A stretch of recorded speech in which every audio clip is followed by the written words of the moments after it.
Bonjour à tous et bienvenue dans cette nouvelle vidéo.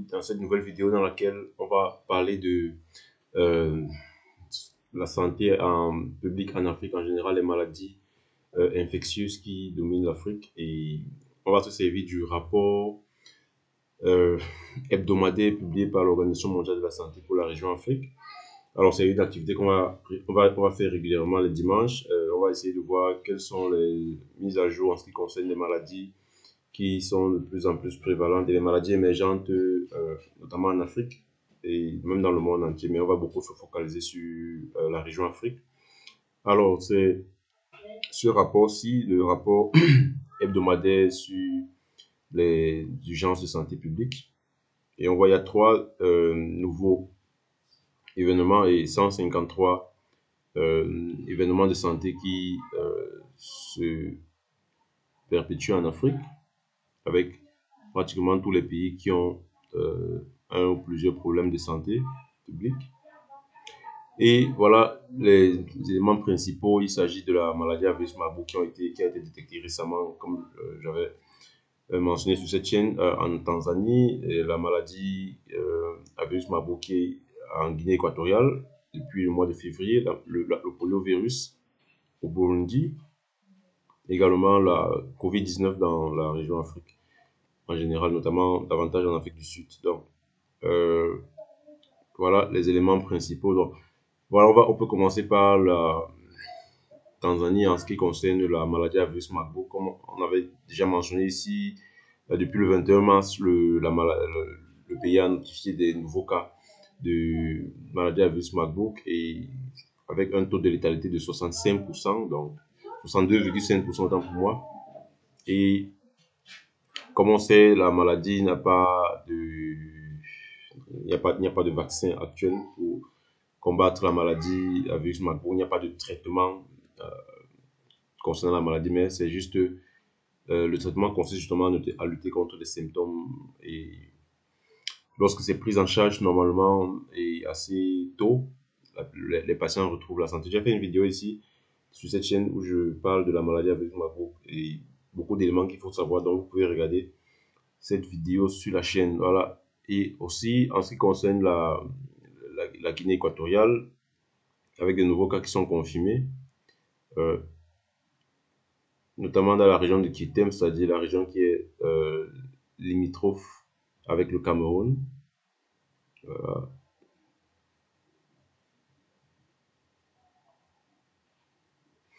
Voilà. Et le Cameroun et le Gabon, donc.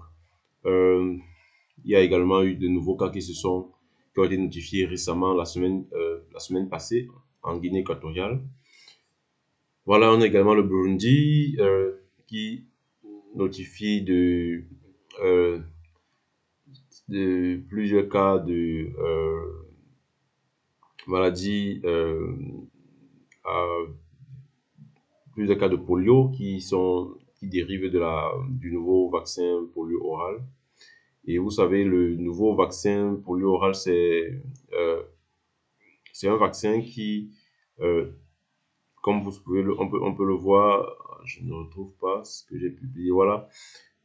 Il y a une déclaration de la directrice régionale de l'Organisation mondiale de la santé pour l'Afrique qui explique que l'infection par le poliovirus circulant de type 2 peut se produire lorsque la souche affaiblie du virus contenu dans le vaccin oral antipoliomyélite circule parmi les populations sous-immunisées pendant de longues périodes. Donc, c'est ce qui est arrivé au niveau du Burundi, c'est-à-dire des populations qui n'ont pas qui ont une faible couverture vaccinale, dans lesquelles il y a une faible couverture vaccinale.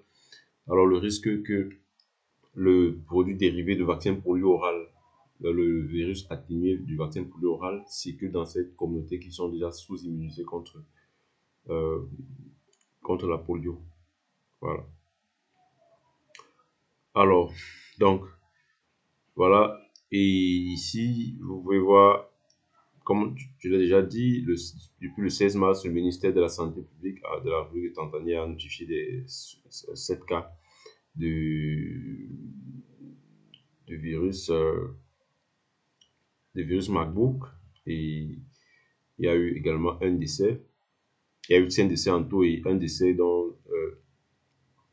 qui reste inconnu dans les districts de Bukoba et Kagera, dans la région de Bukoba et Kagera, en Tanzanie. Voilà, donc ces cas-là ont les mêmes symptômes qu'on connaît, c'est-à-dire la fièvre, les vomissures et tout le reste. Voilà, et depuis le 21 mars, le ministère de la Santé publique a donc déclaré cette maladie-là après avoir confirmé ces cas en laboratoire, notamment la, en utilisant ce test-là, RT-PCR, le PCR, qui permet d'avoir les résultats confirmés. Et donc, le taux de létalité, c'est 62,5%, comme on l'a déjà mentionné. Voilà, et depuis le 24 mars, il y a eu 205 cas contacts qui ont été identifiés et qui ont été suivis par les professionnels de santé.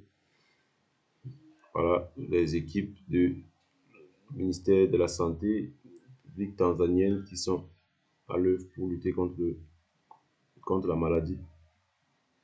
Alors, voici une représentation graphique qui montre comment est-ce que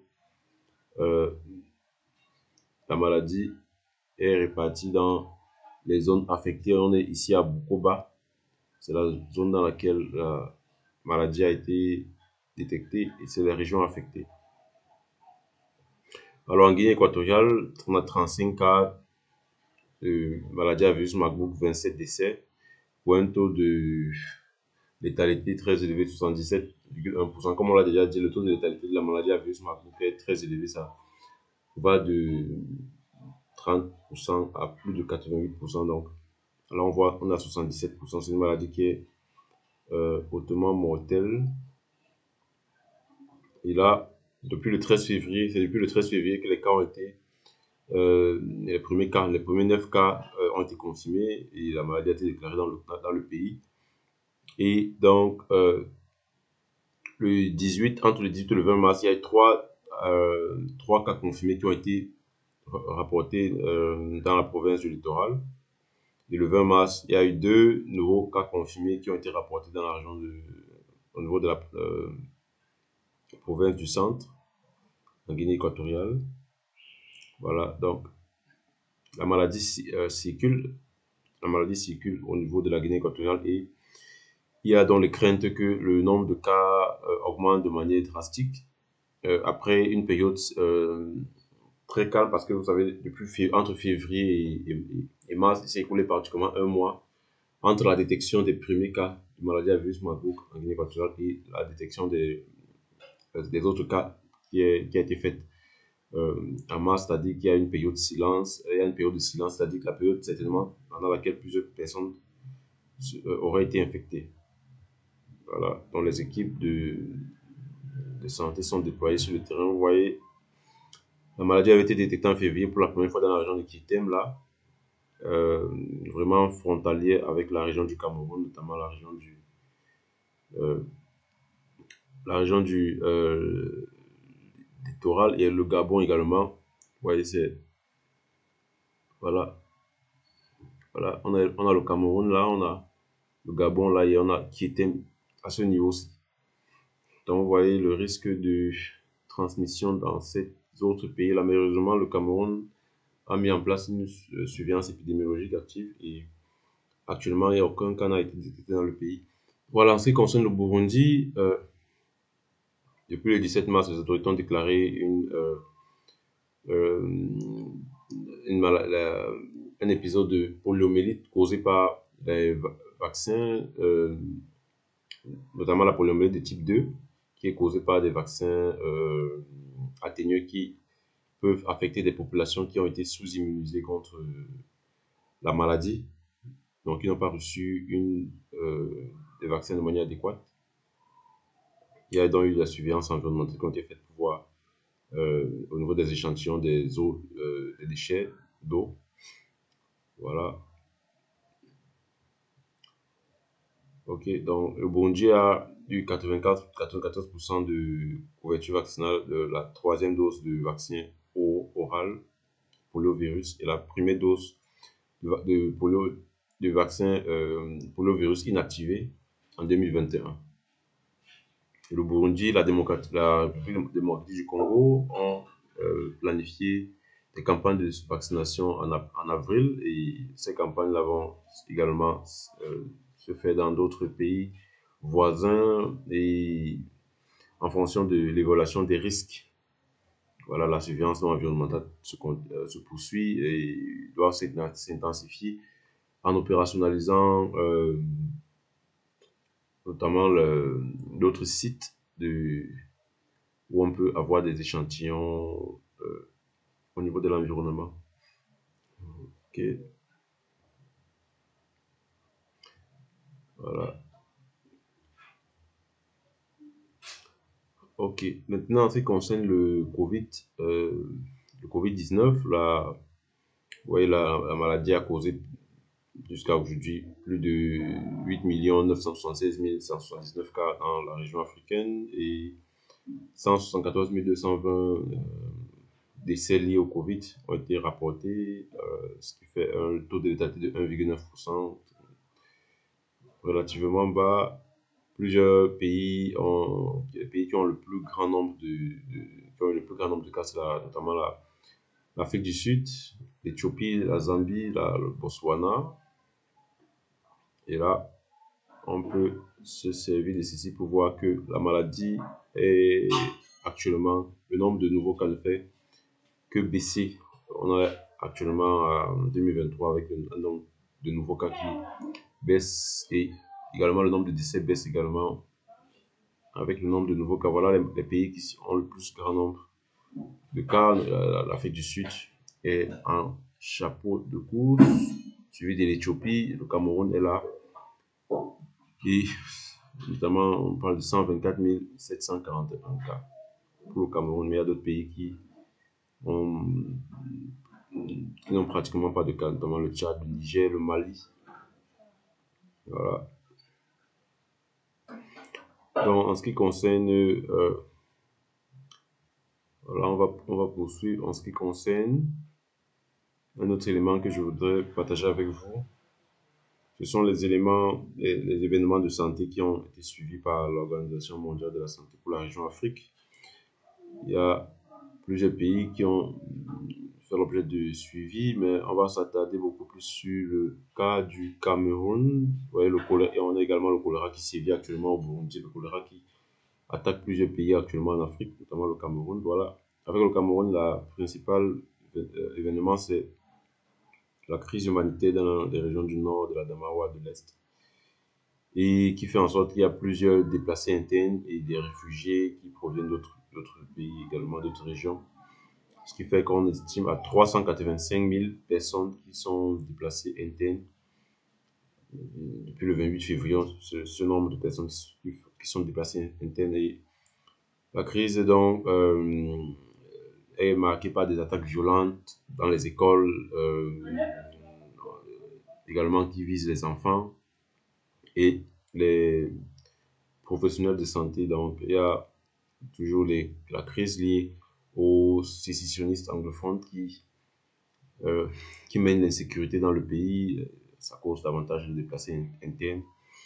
Et donc, c'est également très inquiétant pour la santé parce que plus il y a de déplacés internes, plus les maladies transmissibles auront euh, plus de chances de se répandre dans le pays.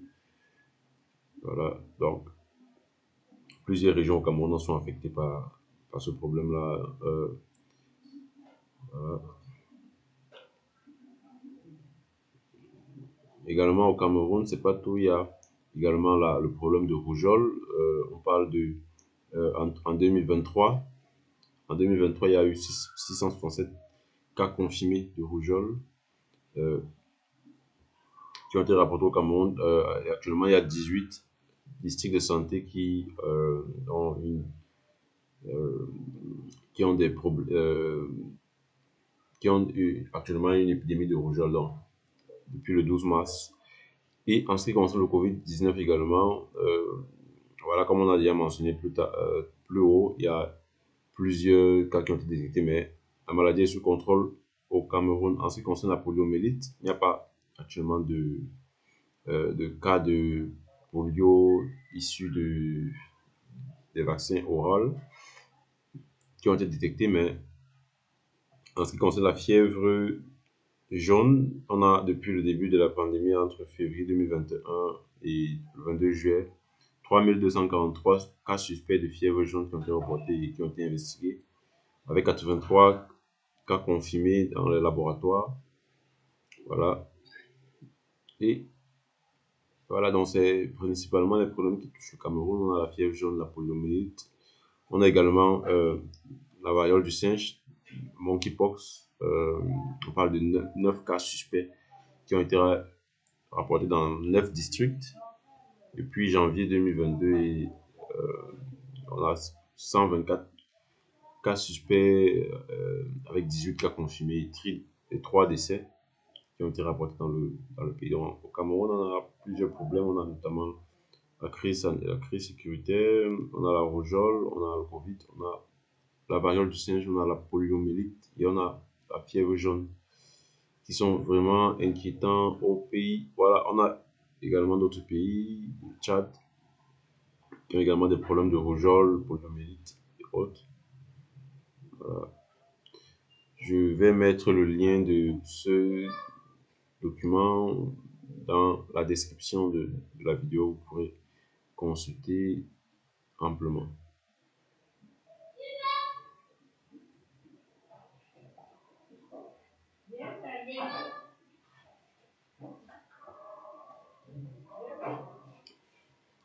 Ok, c'est tout pour cette revue des problèmes de santé.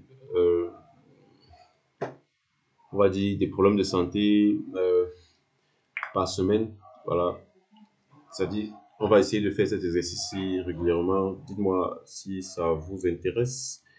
Et chaque dimanche, on va essayer de parler des problèmes de santé majeurs, des nouvelles actualités qui proviennent de la région africaine de l'OMS.